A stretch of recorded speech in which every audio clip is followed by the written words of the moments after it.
is Superior Sports Talk with Reggie Wilson and Luke Inman, part of Locked On Sports Minnesota, and it starts now.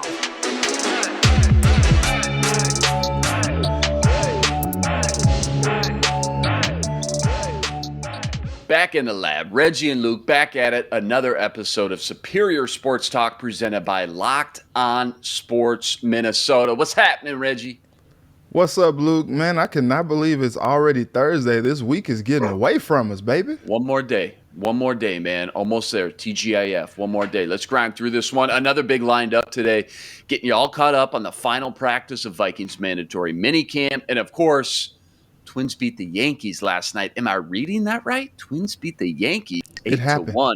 Later, it's real. It happened. Pinch me. Later, I'm putting Reggie on the hot seat, of course, with What Does It Mean? It's all coming up on Superior Sports Talk. But first, save time and money when using Rock Auto. Rock Auto is a family-served business serving do-it-yourselfers like Reggie and I for over 20 years. Reliably low prices for every customer, from brake parts to tail lamps, even new carpet for your vehicle. Go to rockauto.com and see all the parts available for your car or truck. Right, locked on in their How Did You Hear About Us section so they know we sent you. That's rockauto.com. All right, let's talk about those Twins, shall we? Twins win, beat the Bronx Bombers, and put some authority into it, spanking them 8-1. Chris Archer made it count, putting up arguably his best outing of the season when the team needed him the most. Just 2 hits against the best lineup in baseball, 1 earned run, chews up 5 innings. Even was clocked at 97 miles an hour, throwing some smoke last night. Picks up his first dub of the season. On the other side of the ball, Twins bats were cooking. Jose Miranda with 3 RBIs. Buxton and Jeffers both go yard. Carlos Correa was back in the lineup while Luis Arraez was out with a minor shoulder injury.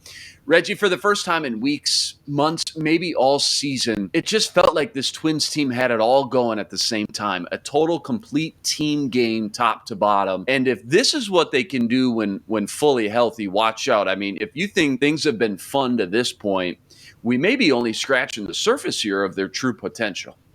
Yeah. Like, what was interesting is they packed Nasty Nestor up last night. Got him out the paint. Him and his stash. Back to the dugout you go, bucko. Like, it was kind of crazy how they packed him up last night in that 5th inning. They just, Jeffers, bombs. 0 for 21 slump. How about a snap out of that one? Yeah. 440 feet later. Like, and then Buxton comes up. He was so hype. I thought he was going to miss first base when he was going around the bases. He was going nuts. He was going crazy. But you know what? It matters, man. It means something. And it's funny because, you know, Chris Archer had turned in some pretty good pitching performances this season. He also had some bad ones. But it's been crazy that when he has turned in pretty good pitching performances, he doesn't get the decision. Last night, 5 innings, only 70 pitches through those 5 innings. Rocco pulls him, and the team finally gives him that support. I don't think the Yankees have been 8-1 at all this season. Like, that was impressive. We just talked about yesterday on the show about how crazy good that lineup is from the Yankees. One of the best in baseball. Maybe up there with the best in baseball. I think I still put the Dodgers above them. But like to hold that lineup to only 1 run was incredible. And it's just like, look, we talked about it like, okay, they don't beat the teams down that they're supposed to over the last few weeks.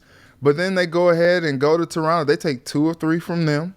And then you're like, man, if we could just get 1 from the Yankees, we'll be fine with that. But it's just like after last night's performance, you're just like, why can't they take 2 out of 3? Let's go.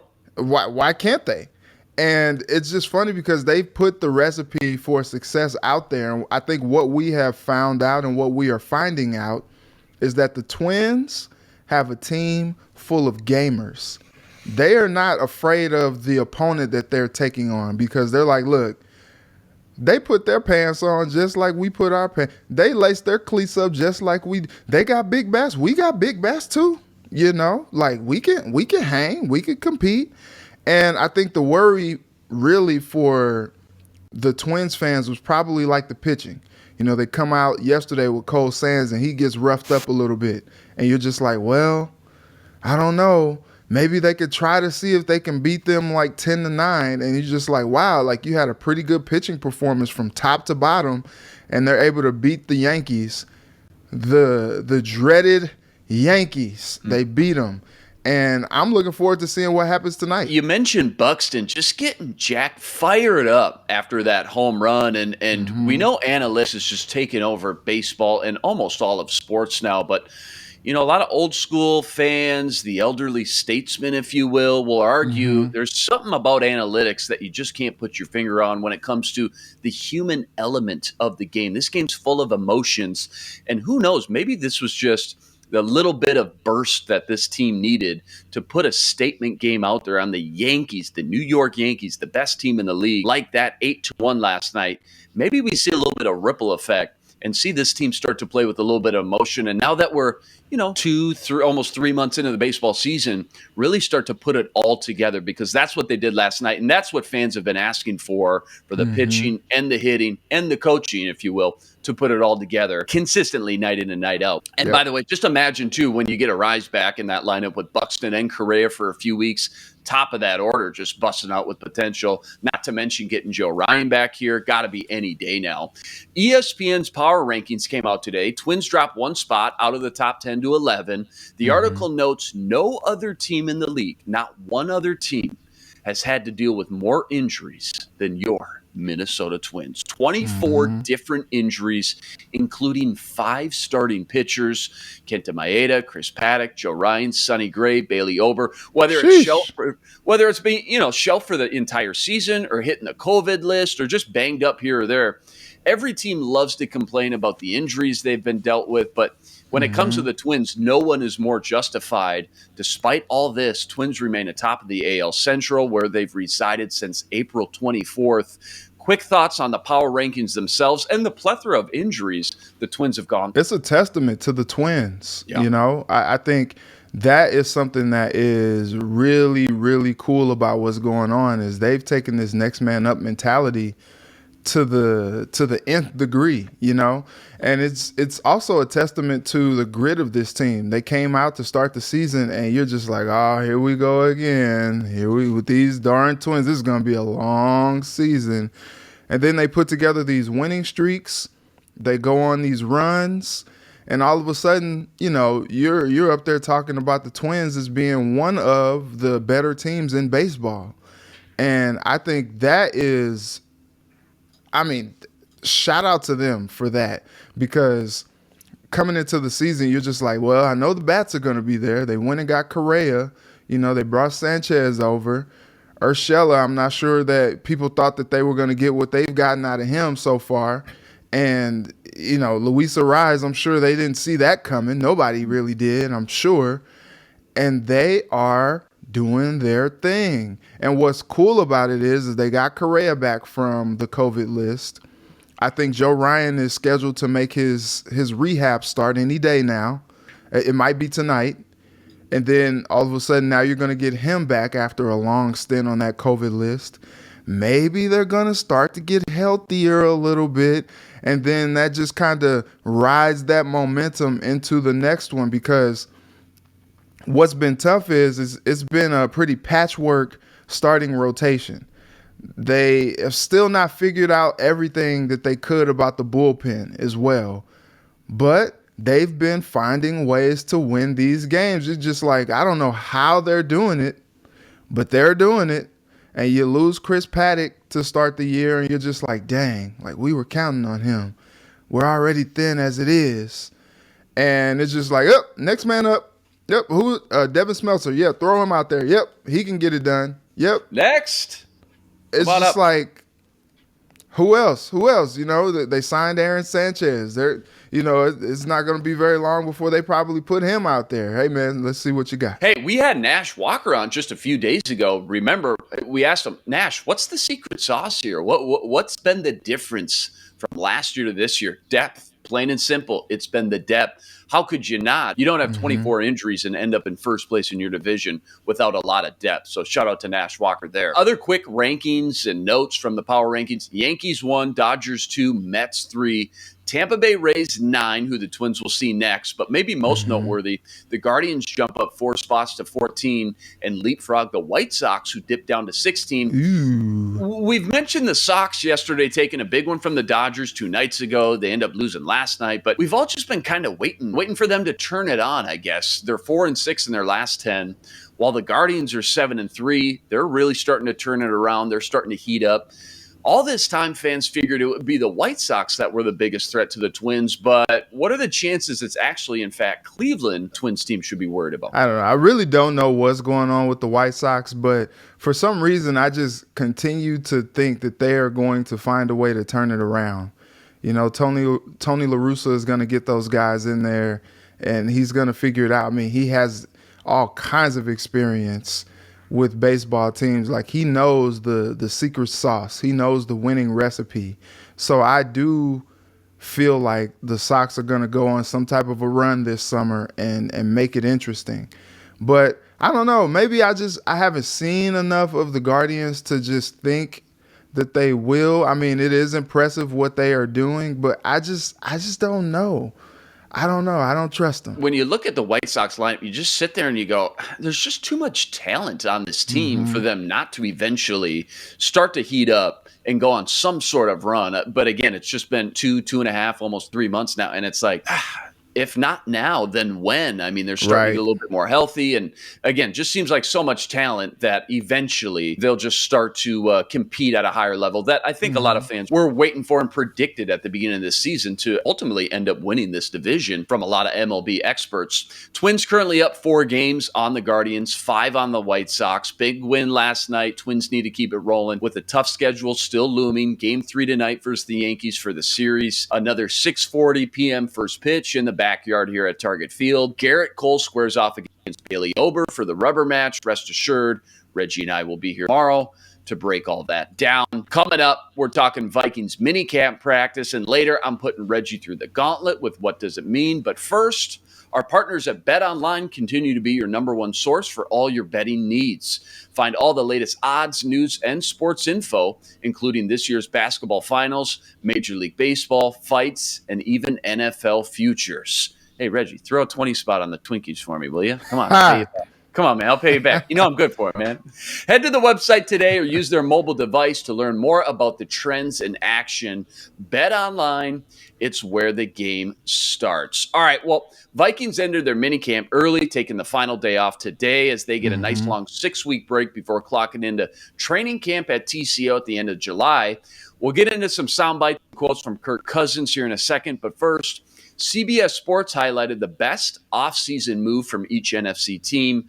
For the Vikings, Patrick Walker said it was stealing Za'Darius Smith from the division rival Packers, not only bringing in another pass-rushing menace to add opposite of Danielle Hunter, but a 2-for-1, being able to steal such a high-level player at a premium position from your biggest division threat. Just how big of an impact could Za'Darius have in this new Ed Donatel defense? And with his injury past, he's getting a little long in the tooth, 31 years old. Just how much trouble would they be in if he or Hunter were to miss any lengthy period of time? Yeah, that would be tough. You're banking on his health. You know, anytime you got someone dealing with the back issue, you're just like, I don't know. But, you know, he was able to come back at the end of last season, and he's now gone through this full offseason of work so far, healthy. And so you're like, okay, let's try it out. Let's see what happens. Let's hope for the best. And then it's also really good, too, because they have a scheme change going from the 4-3 to the 3-4, and he's played in that pretty much his whole career. And so he's going to be someone who is going to be integral in helping, you know, as they transition to this 3-4, because he knows his assignment. He knows what everybody else is supposed to do, you know, along that front 7, and he's going to help get everybody together for that.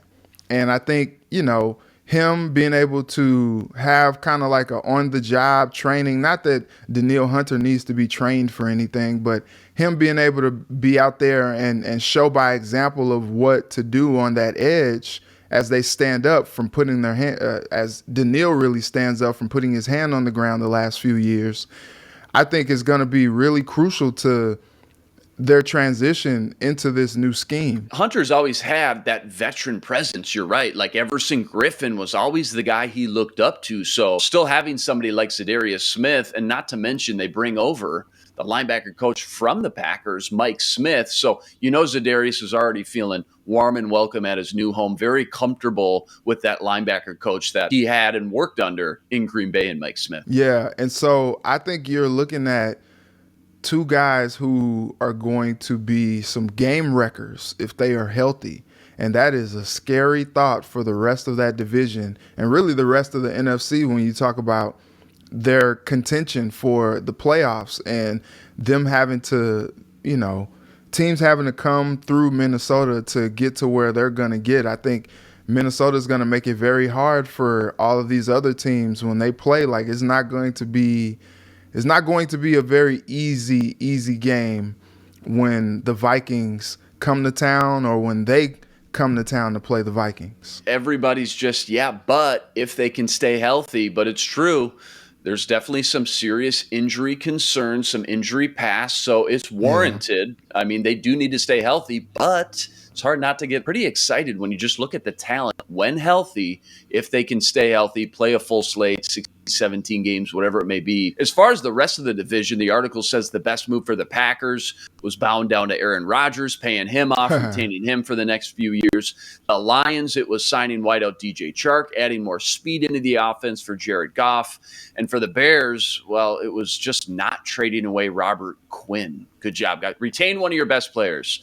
The bar is just set awfully low over there, huh? It's just something about Chicago, man. They're going to be a defensive team, I feel like, with this next season. I mean, they bring a defensive coordinator over as head coach, and you have a guy like Robert Quinn back there. I mean, they did trade Khalil Mack, so that's not really doing them any favors. But, their defense wasn't bad last year, and I think they're going to probably hang their hat more on the defensive side this season. Yeah. Speaking of Za'Darius Smith, after practice, Kirk Cousins said Ed Donatell's defense will make things muddy for opponents. To paraphrase, he said, when I get up to the line of scrimmage, I don't know who's coming, who's going. There's a lot of moving parts. When you hear those comments from Kirk, what's your initial thoughts about what the defense is going to look and feel like in 2022? Because remember, we had 8 years of Mike Zimmer. We're used to one thing, one certain way for almost a decade. It's certainly going to be something different after 8 straight years under Zim. Well, you look at where Donatell has just kind of come from, that Vic Fangio defense, and Vic Fangio is largely regarded as one of the best defensive coordinators in the game.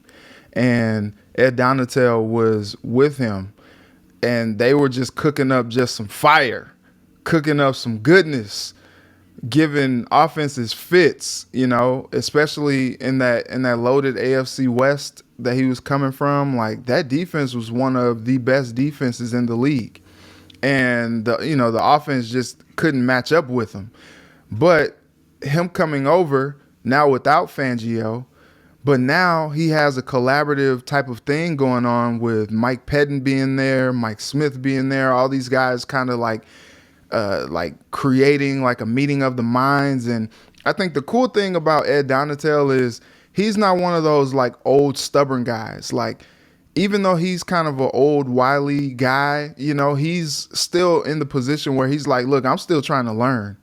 And he wanted to get aligned with someone like Kevin O'Connell because that was going to be an offense that was going to challenge him, that was going to keep his mind fresh, trying to figure out how to battle different offenses around the league, game in and game out. And I think that is what is really cool about this whole thing is he's hungry, he's motivated, he has a lot of different ideas. He's open to different ideas from Kevin O'Connell and the rest of that defensive coaching staff as well. And I think that is going to be a good recipe for just some chaos on game days. Immediately what I go to is, okay, a lot of moving parts means a lot of different roles and sub packages for guys. Kind of the new wave and identity of the NFL. Sub packages for a lot of these different depth, second and third team guys. You got your base defense. We know what those 11 guys are going to look like. But okay, now it's nickel. Maybe they love the rookie from Oklahoma in passing situations. Maybe they want a 3-safety look on 3rd and 13 versus 3rd and 6 with Harry, Bynum, and Seam. So many options inside this front seven, specifically with early round picks we just don't know anything about. Like we've mentioned, Patrick Jones, 3rd round pick, Demarcus Robinson, Florida State, Chaz Surratt was a 3rd round pick, Troy Dye, DJ Wanham's moving to a new position. Maybe he finds himself hand in the dirt once in a while. Muddying looks means just a lot of different moving parts, a lot of different variables, and it tells me a lot of different looks and wrinkles. And the best coaches, we've said this before too, maximize their players' skill sets. So finding unique roles for some of these guys in sub packages is what I fully expect to come to fruition once we get, 3, 4, 5 weeks into the season and everybody is more comfortable with the meat and potatoes, just kind of this defensive install. That's a wrap from mandatory minicamp, though, and it's going to be a nice long stretch of vacation for a lot of these guys, including Kevin O'Connell, who said since the beginning of training camp last year with the Rams, he really hasn't taken a break or had any time off, and will use these next few weeks to really clear his head before the start of training camp takes place in 6 weeks. Kind of the calm before the storm here now, Reggie. Yeah, take care of some of those kids, brother. You got all those kids. Kidding, take man. care of Family them. man. All right, the time has come. I'm putting Reggie on the hot seat with What Does It Mean, covering all the latest hot topics in Minnesota sports. First up, Rams Pro Bowl wideout Cooper Kupp signed a 3-year, $80 million extension that included $75 million in guaranteed money and is worth $100 million over the next 5 years, according to Adam Schefter. You know what I'm going to ask you, Reggie? What does it mean for the Vikings and the deal they have to get done when it comes time to retain Justin Jefferson's services? Luke, real quick. You quiet. You hear that? You hear that? What is that? Beep, beep, beep, beep. That's the Brinks truck backing up to Egan, the Vikings facility. That's happening because it's going to be time for JJ to get paid. Justin Jefferson is arguably, some may put him in the conversation as the best wide receiver in the league. He's certainly at the top 5, top 3 wide receivers in the league. Just came into this league, took it by storm. And you're talking about a guy who is still ascending, but the greatness that is there already. I'm thinking he's going to be a 2,000-yard receiver, double-digit touchdown receiver in this offense next year. He looked at Cooper Kupp's production, I'm sure. He looked at OBJ's production in the Rams offense with O'Connell being there, and probably he's just like, you ever seen like that big juicy piece of steak and you're just so hungry and your mouth is just like watering? Like, I'm sure that is where he is right now. He's just like, ooh, like he's got that grill in his mouth. Like he can't even contain himself. He's going to be able to buy 1 million more of those grills when it's all said and done, because you give a guy $75 million guaranteed, and make no mistake about it, Cooper Kupp deserved that money. Oh, no doubt. Because crown winner, no doubt. I mean, the dude, like, he's one of those dudes that, like, is just an assassin, and you just really just try to figure out, like, how is he doing this? Like, how is he getting open so much? What is going on? But, looking at it, JJ is the same type of dude. Like, he always finds a way to get open. He's a home run threat anytime he touches the ball.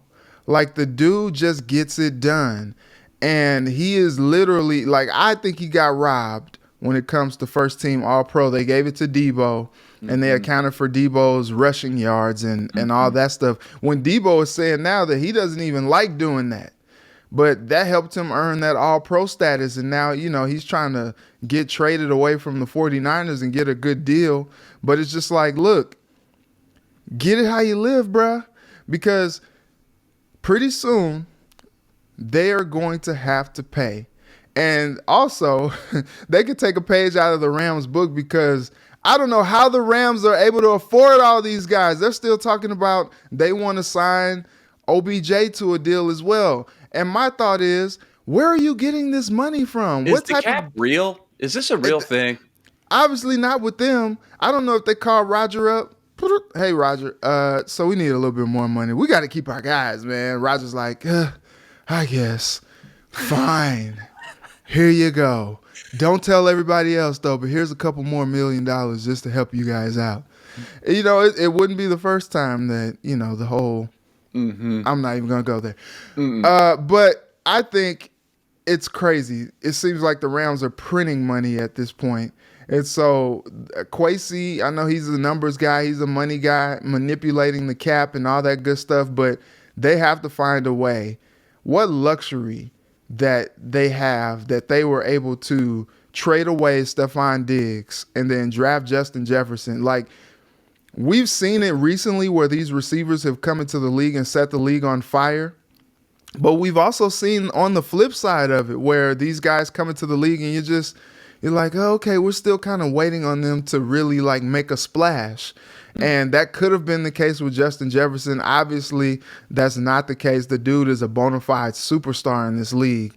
And, start counting them pennies up. Start saving them ducats because it's gonna be time to pay up real soon. Real soon. One of the huge premium values of a first-round pick is you get that fifth-year option. So you basically get an extra year at kind of that rookie money. But, you know, with somebody like JJ, I mean, some of these times, these deals get done in the fourth year or before the fifth year starts because you don't want a disgruntled employee, basically, right? Especially when it's one of the faces of your franchise. So you kind of work with them, meet in the middle a little bit and say, let's just get this deal done and make both sides happy. So it's certainly something to keep in mind that, okay, technically on paper, JJ's entering his third year. You might get 3, 4, 5, so 3 more seasons at rookie money. But I highly doubt the Vikings front office will let it get to that stage in the contract. Yeah, don't do that to him. Done. Yeah, you should see something done. I would assume by next offseason before he gets into his fourth year.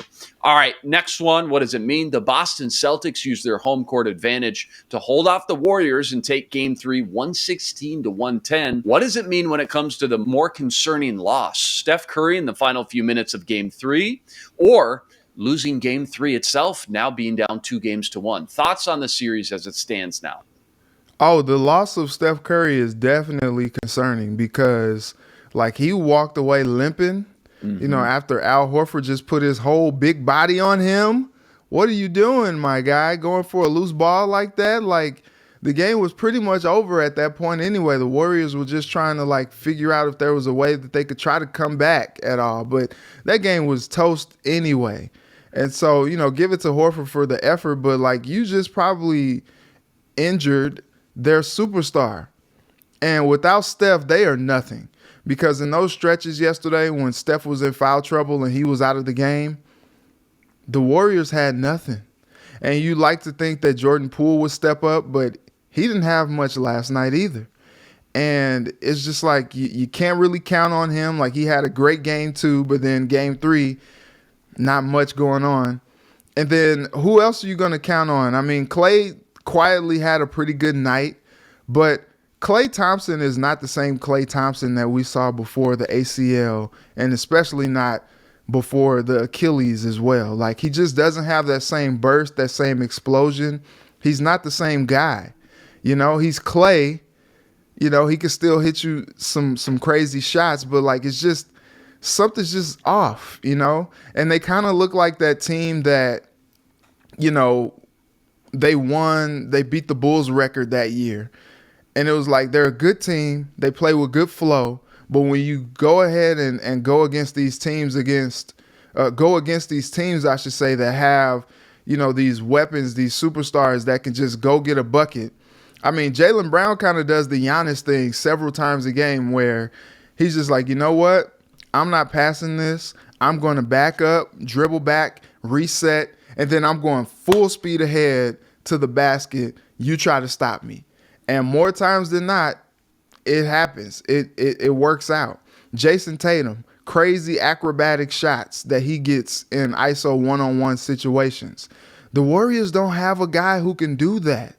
You know, maybe Wiggins from time to time, but sometimes you just wonder where his head is sometimes. Like, you're just like, is he here or is he, in Jupiter somewhere just trying to figure out what the stars look like from another planet? Like, where is he? And Draymond is just all talk at this point. Like, I think he does more harm than he does good for the Warriors sometimes. And he does all that yapping. I tweeted last night, Draymond needs to stop all the talking and just go out there and hoop, man. Because, like, his little 9 points and the yapping that he does and, the physical play and mixing it up and muddying it up and all that stuff, like, that's not going to help this team. Like, they need some people that can help get some buckets. And Steph is the main person that is consistently getting them buckets. And if he's hurt, like, they're in a world of trouble because Boston, one thing about Boston, and that's something that happens with these young teams as well, they ain't scared.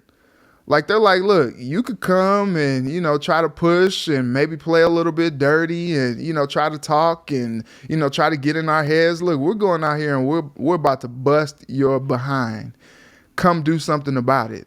And the Warriors sometimes seem just way too finesse about their game. And Steph Curry last night was a little bit of a microwave. His shooting helped keep them in it because if not for him, they would have gotten blown out. And so when you look at Game 4, and I'm calling it a must-win for the Warriors in this Game 4 because they need this one. They're going to have Steph, and they're going to have Steph at least 80 to 85% to have a chance. If not, Boston is going to roll because these boys are showing that, they've been through the fire. We've talked about it on this show several times. Like, they've been through the fire in that Eastern Conference, and they're not scared of no Warriors, especially without a guy like a Kevin Durant. Like, who do you look at other than Steph and you're just really scared of? But you're only scared of Steph because of his shooting ability. But if you kind of try to like lock him up, double him up, and make him force it to someone else to make shots, I don't think you're as confident in that next person as you are in Steph to step up. So good luck, Golden State. Good luck. Celtics rode to the finals. They beat the Nets, Kyrie and KD. They beat the Bucks, last year's champion, and then they beat the Heat, the number 1 seed. Once they got in there, they're playing with house money, man. You're right. They ain't scared. I mean, nothing to lose. All the pressure's on you guys, Golden State. And they're going out there and they're just grinding these games totally as a team effort, not just one guy carrying the team. It's been a complete team game and performance. It's been a lot of fun to watch. And as far as Curry goes, he said after the game he thinks he'll be able to play. He'll give it 48 hours. We'll see. Obviously, they tip off Friday night, 8 p.m. But sometimes you wake up that next day from an injury. You don't think it's too bad, and you wake up, things are a little tight. Things aren't moving quite as well. We'll see how today goes, and we'll He's get an had a history, too, of ankle injuries. Right. So that's not good. Not good at all. Again, Game 4 tomorrow night, ABC, 8 o'clock tip-off. Huge Game 4. Reggie's calling it a must-win for the Warriors. Reggie, you survived the gauntlet. Back here tomorrow, breaking down more Twins, Vikings, and plenty more. Remember to like, rate, review, and subscribe to our YouTube channel. And join us every day for another episode covering all the biggest topics in Minnesota sports. He's Reggie Wilson. Follow him on Twitter at ReggieWilsonTV and on Care11. I'm Luke Inman on Twitter at Luke_Spinman. Tune in tomorrow to Superior Sports Talk, part of Locked On Sports Minnesota. For Reggie, I'm Luke. Until tomorrow, signing out. Be blessed. Spread love today. This is Superior Sports Talk with Reggie Wilson and Luke Inman, part of Locked On Sports Minnesota.